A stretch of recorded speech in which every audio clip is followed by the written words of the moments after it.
All right, y'all. I am on video number 4 in my rising sign series, and I'm on Cancer rising. So if you are a Cancer rising or watching for somebody who is a Cancer rising, then of course this video is for you. Now, I did a mini birthday reading on Twitter, like publicly, and people were giving me their birthdays. And one of the girls who is a Cancer rising, she said, "Not too much on this video, y'all, not too much." But I'm here to tell you guys the truth. I'm here to give you as much information about yourself as I can. Now, of course, whenever it comes to how you kind of play out these behaviors, it will depend on, especially when it comes to your rising sign, if you have planets in the first house, because that is your rising sign house, and also what degree is your rising sign in, because of course, all Cancer risings are not the same. So I'm going to start with one, interpreting what is your rising sign. Your rising sign essentially is your first impression to the world. How do they view you when they first meet you? And also, what do you see the world as? You know, as a Scorpio rising, I view the world through the eyes of a Scorpio, which can be that everyone has secrets, that everyone is not trustworthy. That is the kind of energy that Scorpio has, and it can be just a sign that, like I said, likes to keep to itself, be very observant. So that's kind of how I present myself to the world. And Cancer risings, of course, being another water sign. Water signs are usually a little bit more observant, a little bit more shy, as we are the ones who kind of absorb a lot of energy. Now, Cancer is a sign ruled by the moon. So, moon is mother. So, Cancer energy tends to be very motherly, very nurturing, very sensitive. Now, it does not mean that they're all, so sweet and innocent, but there is a part of them that is more nurturing, more motherly, more, and even the man too, more of the sensitive type too, very protective over things like family.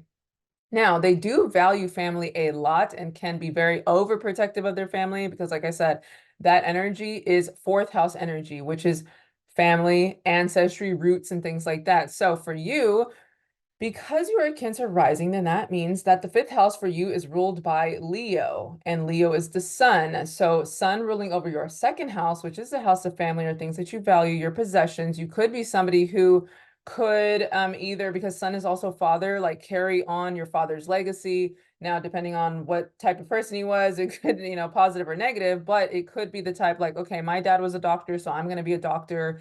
My dad was a criminal, so I'm going to be a criminal. Those kind of things can be seen with a sun ruling over your second house. Like I said, continuing the family legacy, or just again, really, really having like a strong focus on family, because again, the sun is a spotlight, the sun is ego. Now, whenever it comes to your third house, which is the house of siblings, the house of short distance traveling, Virgo rules over your third house. So whenever it comes to, you see, every time I try to make a video, where was I? I told y'all for some reason, every time I record a video, something always interrupts it. But anyways, back to the third house, Virgo ruling over your third house. Again, when it comes to siblings, traveling, short distance traveling, neighbors as well are seen to the third house. You can be very calculated whenever it comes to your relationship with them, meaning that if they are somebody who, and what, let's say siblings, if they are siblings who don't show you that much love, like you're gonna be like, well, you don't show me that much love, so I'm not gonna show you that much love. And it's gonna be very like tit for tat. Virgo energy is very nitpicky. Virgo energy is very critical. So they can be the type of people who are like, not, and this is kind of, now that I'm thinking about it, I do know a Cancer rising who is like that, more with her mother, but the relationship of family, she would bring it up. She'd be like, well, they don't do this for me, and blah, blah, blah. So that's kind of how she exhibits her energy whenever it comes to her siblings and things like that. I just thought about that. It's kind of crazy. For you, though, for your fourth house is ruled by Libra. And so a lot of times Cancer risings can have homes that are very beautiful because Libra is Venus type of energy. They could be the type to be like interior designers, really wanting to be very beautiful, very lavish, and also just very family oriented as well. Libra is all about love. It's all about balance. It's all about fairness. So just wanting your home to be very beautiful, very presentable. I have seen that too with Cancer risings, that they do take care of the home and are very decorative whenever it comes to their home. Now, as far as your fifth house, though, your fifth house of children, of romances, of, casual dating, creativity, that is ruled by Scorpio. Now, a lot of times I've seen with Cancer risings, they can be very protective over their children. Now, the person that I'm thinking about in particular, she has 4 kids, and when it comes to her kids, like she does not play about them. So very protective over their children, maybe a little bit too much because Scorpio energy is also very possessive, very jealous. So the same thing with your lovers, your casual dating, your romances, that can also be a thing too. Just to be very, like don't tell me how to raise my kids. I don't want this person around my kids. That is seen through Cancer type of energy, a Cancer rising type of energy again, because Mars is ruling over that fifth house of children. Now, as far as your sixth house, Jupiter rules over your sixth house, which is the energy of, like, again, good luck, good fortune, but it is also the house of your day-to-day routines, your work. And so enemies are seen from there, like visible enemies can be seen from there. So you can either gain through your enemies, or there's some kind of, I would say, beneficial aspect of having enemies, but you're not somebody who has too many. But if there is somebody who, doesn't like you too much, you could possibly gain through them. Now, it doesn't mean that, I don't know, like maybe you're learning from them. Maybe there's just some kind of benefit from somebody who, again, could be against you for some reason.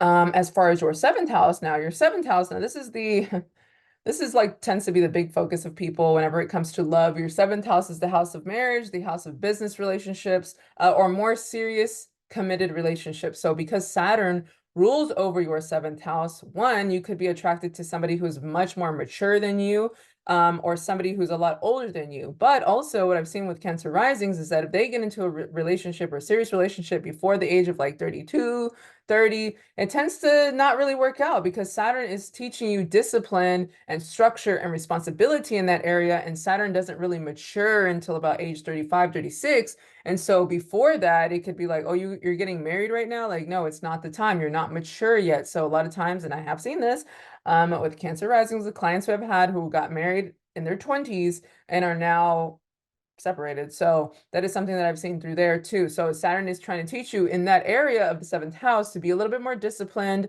be a little bit more mature, or again, attracting a more mature type of partner, because again, it's teaching you how to be patient. So if that is something that you're dealing with, hopefully you haven't gone through that, or if you haven't taken it that serious yet, just give it a little bit of time, okay? So your eighth house is also ruled by Saturn, which the eighth house is known as being like the house of death. It's Scorpio, but it's not death, it's just transformation. So it can though give you, and from what I've seen, people have like really long lives, because Saturn again slows the area wherever it's at. It gives you discipline in that area, gives you structure in that area. And a lot of times, because it is the house of shared finances, shared resources, you can find success again because it's a little bit slower energy. You can find success in like midlife, mid 30s.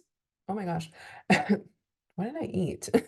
Midlife, meaning like your 30s or late 30s. So just to understand that if you're going through something and you're like, why isn't thing happening right now? That's possibly why. And I have seen that again, the Cancer rising I'm thinking about just opened up a business. And she is, I want to say 38.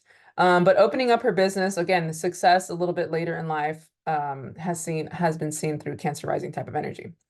Now, when it comes to your ninth house, Pisces rules over your ninth house, meaning Pisces is a mutable sign. So mutable energy is changing. And when it comes to your ninth house, that's the house of your beliefs, your philosophy, your morals. And so you can be somebody who can change your belief system constantly, or not even constantly, but have a really spiritual life. Maybe not so much religious, but you have some type of spirituality, some type of belief system that you follow. But again, it could have gone from like one belief system growing up and now it's something else again, because Pisces is that mutable changing energy too.